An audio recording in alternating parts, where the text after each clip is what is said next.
Hi everybody, welcome to Cabin Creek Homestead. Today is a really special day because actually it's our anniversary.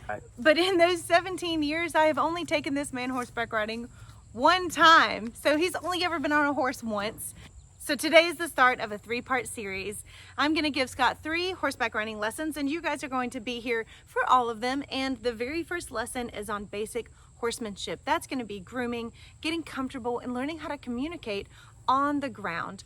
I would say that 80% of horsemanship is going to happen eye to eye rather than staring down the back of the horse's neck. So much happens in communication and with getting comfortable with the animal while you are taking care of them. So today, to get us started, we're going to learn all about grooming and how to take care of your horse, and we're going to get you comfortable with each other's personal space bubble. We're going to invade some personal space and we're going to be comfortable moving around each other. Are you ready? I'm ready. And look, this isn't going to be a polished video because I'm going to ask a lot of questions. Sure. I'm going to be, this is real. This is real life. We've never done this before. This isn't staged.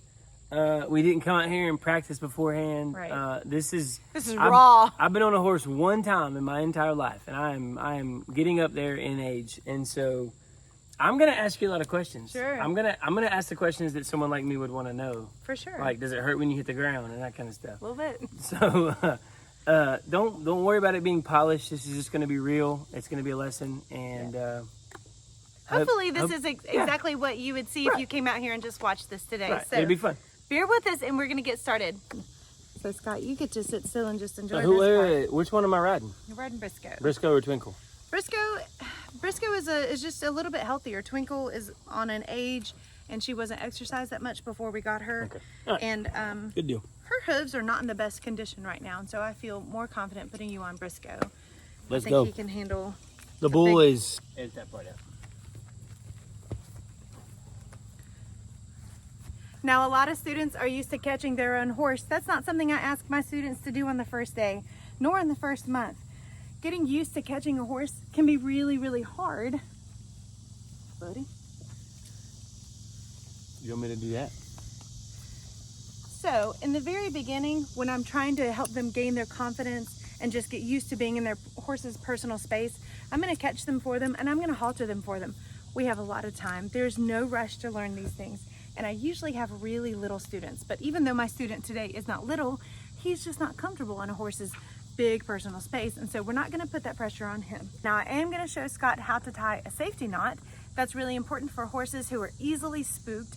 A horse that is spooked is going to try to rear up and turn away and run, and if they are hard tied, then they can actually break their neck, they can sustain multiple injuries, they could also tear away the wood that they are being held to, especially a gate. A gate is a lot more susceptible to being yanked out, and then if they drag it behind them, it's just a catastrophe. And so the safety knot that we pull is just a way that you can yank on this tail right here and undo the whole thing so that they can get away if they need to. It's okay if they run away, it's not okay if they hurt themselves. All right. How do I do it? Relegated to cameraman again. There's a lot of different ways to do these safety ties, but the general idea is that you tie your horse high and tight. I don't want him to be able to get a foot through this, so if you're tying them low and you have a whole bunch of loose parts, he could get tangled. Now, when he gets tangled and stuff, he doesn't spook, but other horses will, so just assume every dog will bite and every horse will kick. So what I'm doing is I'm creating a bunny ear and I'm pulling this through. If anything were to go wrong, all I have to do is come and pull this tail and he is free. So put the whole thing over. The whole thing over. And now grab a bunny tail or a bunny ear. Like this? And now it's exactly like an overhand knot, except instead of pulling that loop all the way through, the loop is what goes tight. So pull the loop up. Oh, like that. And then put tension on that part. There you go. Very good. And okay. Then this is what you pull to release it. That's right. Let me try again. All right. So I'll make a little loopy, and then go like that. That's great. I'm so sorry, but our neighbor is cutting their grass. Even though we are not close neighbors, you can still hear the hum of it. Please be patient with the audio during this part. It's really important to learn how to groom your horse. Grooming your horse just says, hey, I'm gonna take care of you, you take care of me. This is the beginning of the partnership. So even if you know that you're gonna be riding a brand new horse, I love the opportunity if I'm trail riding elsewhere to be able to groom the horse that I'm riding, just to get to know them a little bit, just to let them hear my voice and kind of feel the energy that I'm giving them. And so before we begin grooming, I really want to give Scott the rundown of just how you are going to interact with a horse in its personal space. Like I said earlier, my horses are incredibly bomb-proof, but not every horse is going to be like that. And so we are just going to proceed with caution, as if walking behind them is not safe, walking under their neck is not safe, getting in their personal space is just not safe. So we're going to go back to the basics. If you're watching this and you know you're going to be riding a horse for the first time, I'm just going to assume that your horse that you're going to be with is not perfectly safe and sound. So with that being said, let's get started just talking about a horse's personal space. Generally speaking, this is a great area to stand and interact with your horse. If you feel the need to walk behind your horse, when I'm with children, I'm going to tell them that they need to walk out of the kick zone. The kick zone is actually anywhere to the right or to the left and to the back. And so if I need to walk behind them, I'm going to make a huge arc around them. This is generally considered very safe. This would be how far away I stay away from a horse that I do not know. But these are my horses. I know my horses. One thing I tell my riding students after they get very familiar and comfortable with my horses is that if you're going to be behind them, just let them know that you're there. And that's because they are a prey animal. Horses have eyes on the side of their head. That's how you can tell they are a prey animal. And one way that God gave them a way to defend themselves is that they can see almost all the way in front of them and almost all the way behind them. But they have two blind spots. Right under their mouth they can't see, right here they can't see, in this line directly in front of them, and they cannot see directly behind them. And so all predators will approach from the rear very sneakily. So there's no need to approach a horse like, hey, being so careful, almost like you're creeping up on them. That's exactly what a wolf is gonna do. So I walk with confidence, and I also announce myself, hey Briscoe, it's me, and I'll touch him the entire time I'm walking behind him. He can't see me, but he can feel me, he can hear me, he knows it's me. So I want you to practice walking around him. If I know I'm gonna walk around while doing his hooves, I keep a hand on them the whole time, just like this. You need to announce yourself. Talk to him, let him know you're there. Hey Briscoe, hey buddy, hey Briscoe, it's me. I'm right here, bud. Okay, now assume that this is not a horse that you know. Show me safely how you're gonna walk around behind the horse.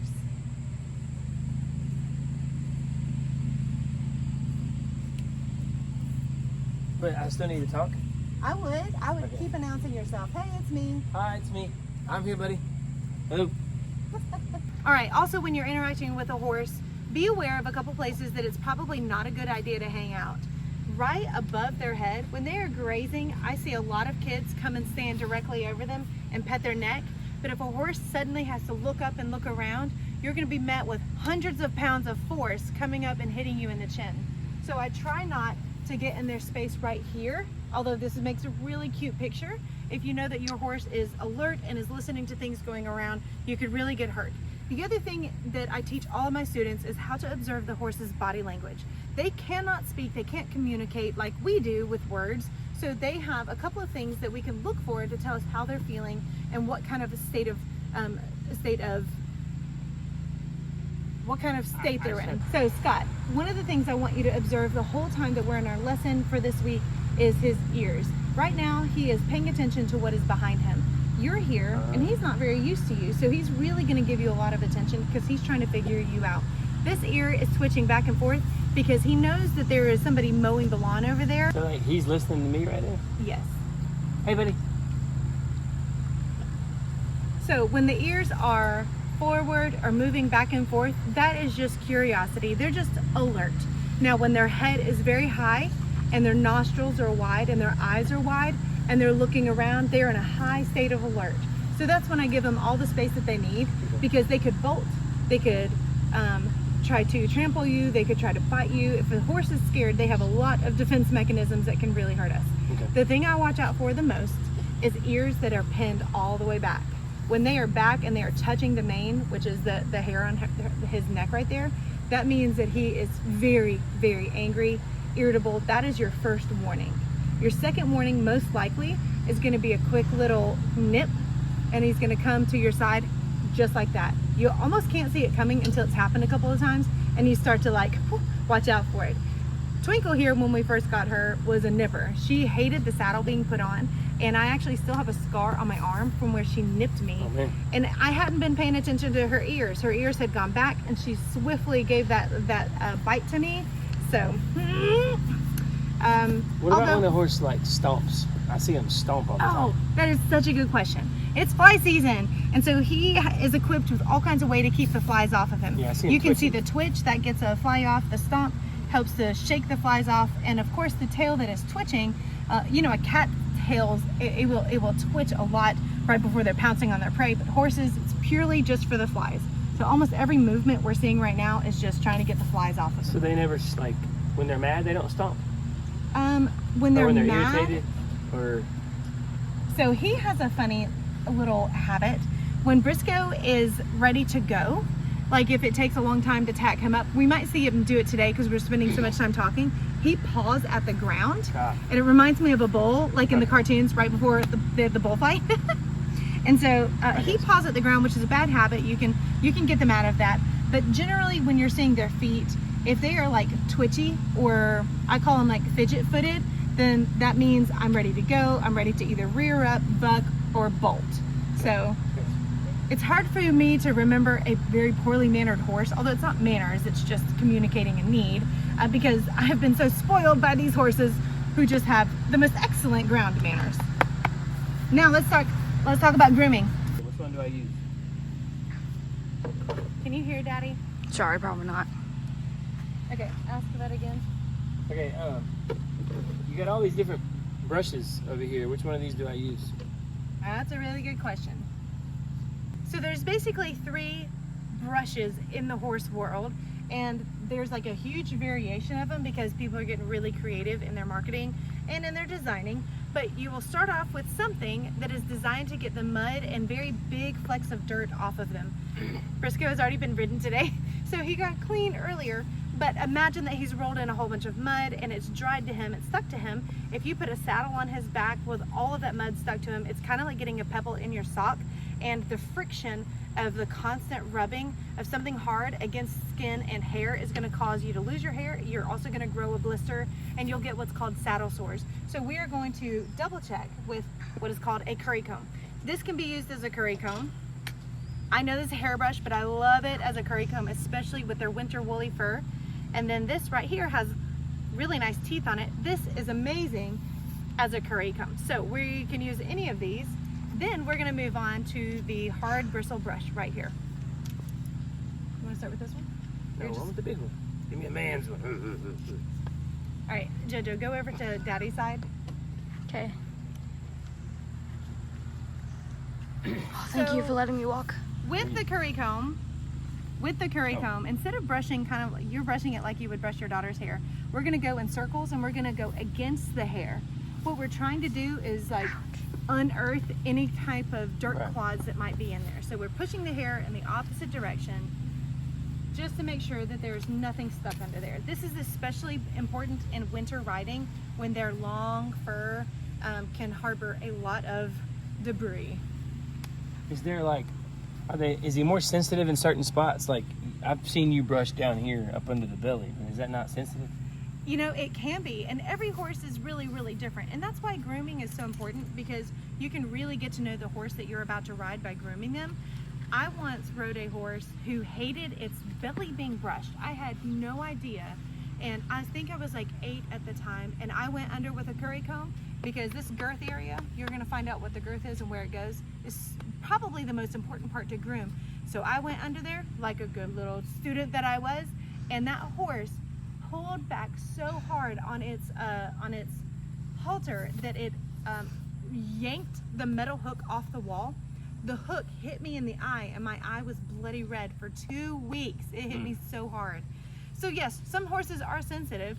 Not every horse is sensitive in the exact same area, but as a general rule, the bellies can be a no-go area. The feet can be pretty sensitive, and their face. Any horse that's been mistreated or hit in the face be super cautious around their face. They can be what's called head shy. So just approach it like you're a stranger and you're getting to know them and you're trying to be respectful of their space. So it doesn't hurt them to go against the grain? It doesn't. It doesn't. It probably feels like a really good back scratch. There's some horses that lean into it because they love it so much. Briscoe doesn't really care, but some horses will chase you down in the pasture and back up to you because they love a good butt scratch, kind of like a golden doodle that I know. Up Go under into here? the belly. Okay. I'm scared. Now I see you squatting down here. With Briscoe, it's fine, but with a lot of other horses, if they were to get scared by something, standing up, especially at our age with these knees and getting out of the way, we can't move fast enough. So I try to recommend, instead of a squat, a good bend of the knees and the hips, just so that I can jump out of the way if I need to. Yeah, so if we need to get out of the way, we can. Right. Now, I'm pretty sure that if I laid down underneath him with a sleeping bag and went to sleep, he would just step over me. But, like I say, every dog can bite, every horse can So kick. he's picking up that leg. Is that bad? No, that's not bad. He's probably just getting stuff off of him. I'm scared. As a way to check, No, I go I'm not over. scared, man. Come on. As a way to check, I go over with my palm and I'm gonna feel for any bumps, especially in the saddle area. That's just hair. And I'm gonna rub my hand down under the shoulder area and the girth area. I can feel a lot of dried sweat, so I'm gonna really dig in down here, okay? I want all that dried sweat gone. Here, you join me on your side. Okay. Ooh, sorry. And I'm gonna go ahead and, because I've got a rubber toothed long comb right here, I'm gonna go ahead and groom his legs. Ooh. Horses will release natural oils whenever you groom them. The more you stimulate the shaft of the follicle, the more of their natural oils that they will release. So if you see a very shiny horse, that means they have been a very well groomed horse because somebody is taking care of their skin.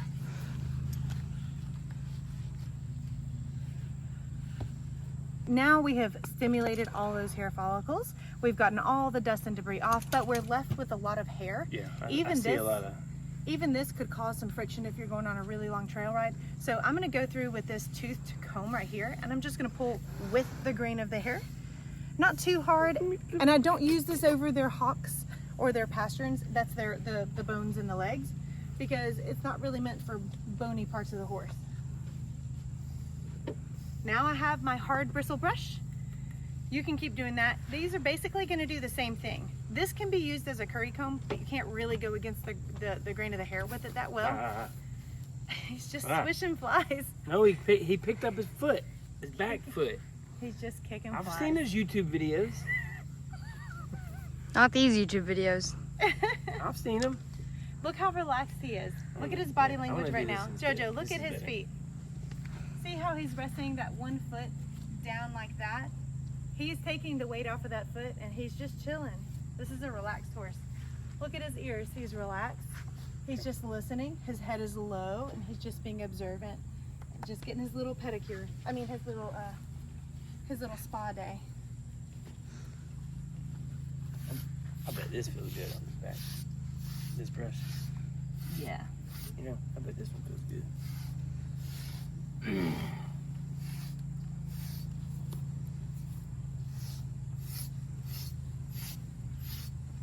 You know, I never really thought about the saddle sore thing. That Oh, makes yeah? that makes a lot of sense. Like if there's like a pebble or like a dried up dirt spot or something, like underneath the saddle, that would really hurt. I mean, I do. That makes sense. I hadn't really thought about that before. Now, a lot of people will go in with a soft bristle brush after this, and that's really for showmanship. You're just trying to get very sleek lines. We don't need to do that. He is properly brushed, but we do have to check his feet, and this can be a very challenging part of grooming the horse. My beginner students, I don't require them to do this on their own, But the stronger they get, the more confident they get, the more comfortable they are in their horse's personal space, the more I'm going to encourage them to be independent in this area. This is a hoof pick. This is designed to get all kinds of things out of the horse's hoof. Come closer and let me give you a look at the horse's hoof. Scott, you come around here too so I can show you how we're going to do this. A well-trained horse will pick up its hooves for you. Sometimes he's a little stubborn about this, but usually he knows what the drill is. I'm going to stand with my face facing his butt and my butt facing his face. Does that make sense? Mm-hmm. Now with this little claw, I'm going to come in here and I'm going to remove all the debris from around the frog. So the horse's, the shape of the hoof, or basically the way that it is, what's the word? The composition of the hoof is that this is the outer wall right here. This is the sole of the hoof, and this is the frog. This is sensitive. You can see he just reacted. A lot of times debris, stones, pine cones, even nails can get lodged in here, and if it gets lodged in there and it's not removed, it will actually continue to drive all the way up into the hoof and cause an abscess, which is a really horrible infection. So I always make sure that the hooves are completely clean before we do anything. It's a good idea to check your horse's hooves often because if you can catch a problem early, you can save yourself not only a lot of heartache, but a lot of money in vet bills. Now the back feet can be tricky, but generally speaking, we start on the left shoulder and we go in a box formation. Most of the time they are trained to do this leg, then this leg, and they get in a habit of lifting these legs. He is funny about this back leg, I'm gonna tell you right now. Now with this one, I'm gonna let him bring his leg low just because he's an old man.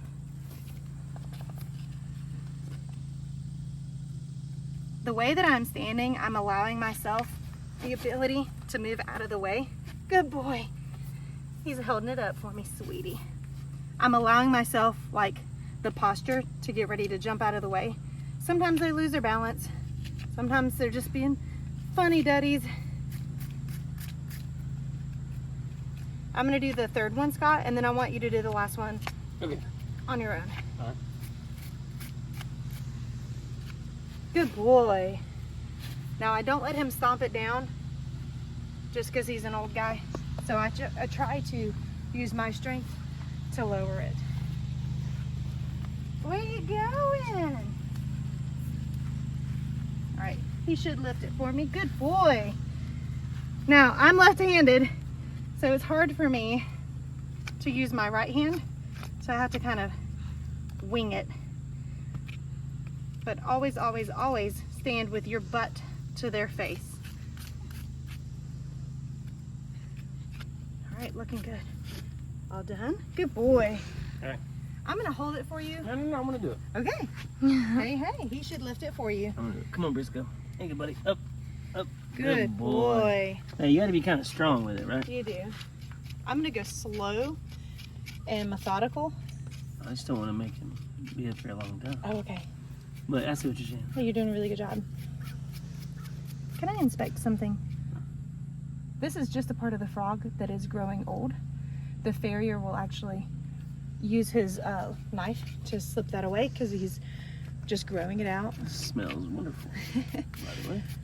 The smell of the horse's hoof can actually tell you what kind of condition they're in. When they have thrush, it smells so horrible, especially those back feet. Smells like poop. All right, don't let him stomp it down. You let him gently place it. Try again. Up, buddy. Up. Good job. Is that good? That's wonderful. It's very clean. Yeah. Good job, That buddy. was perfect. Hey, you were so confident. I love that. Let's go. All right, we're almost at the very end of our first lesson, which can feel a little bit deflating because usually kids come expecting to ride on their first lesson. But I know, right? Why didn't I get the ride? because horsemanship is so much more than just using the animal for a ride. But before my students go, they do learn how to lead your animal properly and safely. So you're gonna get to lead him around the ring. All right, let's go. Come with us. All right, now when you are ready to walk your horse, Briscoe can be a little bit pushy. He was a former racehorse, and so he doesn't like going slow. Slow walks kind of drive him crazy. So you have to have an air of confidence. I'm the one in charge. I know you're bigger than me, but I'm actually the leader in this relationship. I got you. So that should be easy for you. That's right. He's large and in charge in our relationship too. So with my strong arm, which is my right arm, I'm gonna hold him under the chin. But with my left arm, I definitely need to, he's biting me. I definitely need to hold the rest of this. You can't leave this to drag on the ground. You will both trip over it. There is a fatal problem in holding this rope. Most of the time, people want a really good grip so they don't drop it, so they do the 1-2 wrap-a-roo. This is a great way to be dragged to your death. So, as I heard my lovely friend Beverly say, we fold it to hold it. You should never see rope on the outside of your knuckles. You should fold it up like this, because in the event that they get very, very scared, all you have to do is drop it and just let them run off until they're no longer scared. Guarantee it was a plastic bag. 100% of the time, it's a plastic bag. So we're going to fold it to hold it. I'm going to gather it enough that it's not hitting my knees, that I can hold it comfortably in my left hand, and my right hand is right here. Are you ready to go for a walk? Let's go. All right. Here you go in your left hand. Actually, I'm folding you it. do it all from the folding start. it to holding it. I'm going it under here. All right. So let's see. He's like, "Do you got this, dude?" Oh no, I see a loop.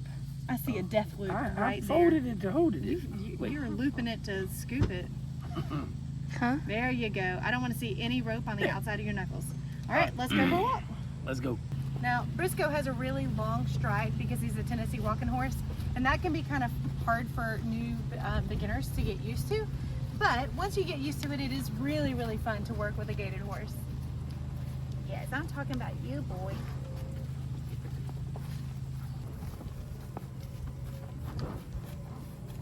So Scott, Okay, what do I do now? he's leaving the rail, so you need to guide him back to stay on the rail. I just gotta push him like that. Yep, that's what I do. This is the right distance. That's not acceptable.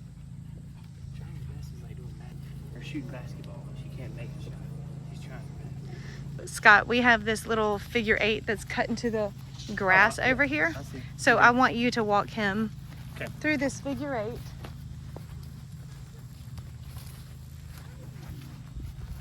So I control the pace, right? Like if he starts going too fast, Yes. I say, whoa. For the most part, some animals you're just going to slow down for them because they're old or stubborn, and some you just need to speed it up for. Bring him to the right. Okay. And now when you get up there, you're going to cross through on the diagonal again. No, no, no. You're going to go to the, you're going to go to the top of the key and turn and come on the diagonal. But here, why don't you go right here and go to the right, which is tricky to pull him to the right because you're leading from the left. Good job. Go to the top of the key and then We playing basketball. right here, cut through on the diagonal. Good job, good job. You're figuring it out.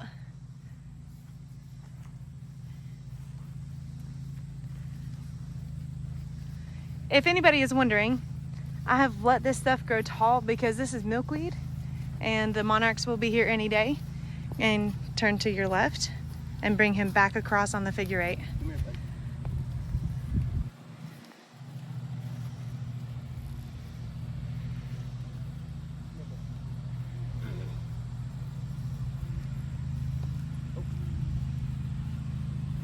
All right, let's wrap up our lesson.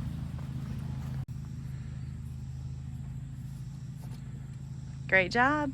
All right, this is the end of our lesson. In our next lesson, we're going to learn how to put all of the tack on and how to balance in the saddle.